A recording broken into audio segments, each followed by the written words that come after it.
Hello everyone. Today, I'm going to teach you how to get whatever you want from anyone. This is the subtle art of persuasion. In life, we often need to ask for things from others, but communicating and negotiating with them can be tricky. It's really an art that can be mastered. Before we dive in, let's set some ground rules. Skills in this area can be used for both good and bad purposes, so I urge you to promise to use this knowledge only for positive things. If your intention is to deceive or harm others, this may not be the right content for you. Remember, true persuasion is about creating value for both parties involved. Step 1. Know your customer. The first step that you may not hear everywhere is know your customer, KYC. Whether you are trying to influence someone to gain support for a project or secure a deal, understanding the individual is crucial. Why is this important?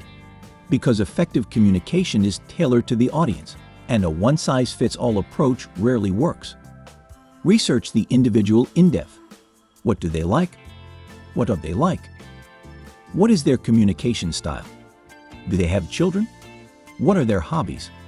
Understanding these elements helps you strategize effectively. When you know a person's preferences, you can align your proposals with their interests.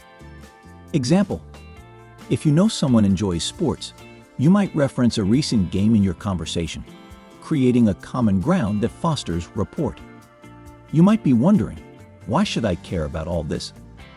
Well, knowing personal details can create emotional connections that significantly increase your chance of persuading them.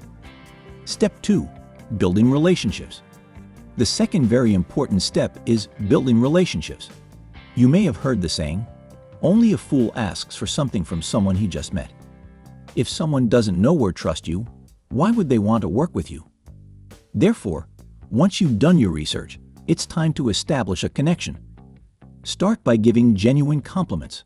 Make sure they are from the heart. For example, if you know they just won an award, mention it in conversation. Or if you're at a networking event, express how much you enjoy their speech or style. This shows you are attentive to their achievements and interests. Additional tip: being charismatic and friendly is essential. Simple things like looking presentable, smelling good, and actively engaging in conversations can make a significant difference. Also, remember that body language speaks volumes. Maintaining eye contact and smiling fosters trust and connection. Moreover, consider utilizing techniques like ***, active listening ***. This means not only hearing their words, but also paying attention to nonverbal cues. Repeat back a few key points they mentioned to show you're engaged. Step 3. Establishing credibility. Next up is credibility. It's not enough that people just like you. They also need to trust you. Establish your expertise in a way that feels authentic and approachable. Shift the conversation toward your experience and skills. While building rapport requires you to listen and ask questions, sharing your accomplishments can reinforce your credibility. For example, instead of boasting, try to weave your achievements into the conversation naturally. You could say, "It was great discussing XYZ today. By the way, I recently completed a project that helped a client increase their sales by 20%. It was a challenging but excellent learning experience." This not only showcases your expertise, but also invites curiosity about your abilities without coming off as boastful. Incorporate social proof into your conversations. Mentioning notable collaborators or well-known clients you work with can build credibility in very subtle ways. Step 4. Bridging. Now let's talk about bridging. The worst thing that can happen is for someone to realize, oh, they're just flattering me because they want something. You must create a smooth transition where your request feels natural and not forced. Create a win-win scenario. After developing a relationship, frame your proposal in a way that highlights mutual benefits. For instance, you could say, "I've noticed a gap in the market for design services. Given your expertise in startups, I believe we could collaborate effectively on this design project." Utilize the foot in the door technique.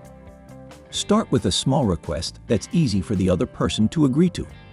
For example, ask for their opinion on an aspect of your project before moving to your bigger ask. This step helps to build commitment and increases the likelihood of a favorable response later. Step 5. the offer. Finally, it's time for the offer.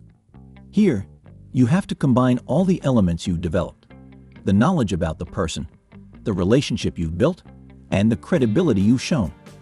Shape your offer positively. You might say, "I truly admire your work, and I believe that together, we could create something amazing. Are you open to discussing how I can assist you with this design project?" Use positive language and make the offering sound exciting. Paint a picture of what success looks like. Frame it as a partnership, emphasizing what each party stands to gain. If you have followed these 5 steps, the chances of getting a favorable outcome will be much higher. And there you have it, the subtle art of persuasion, broken down into 5 essential steps.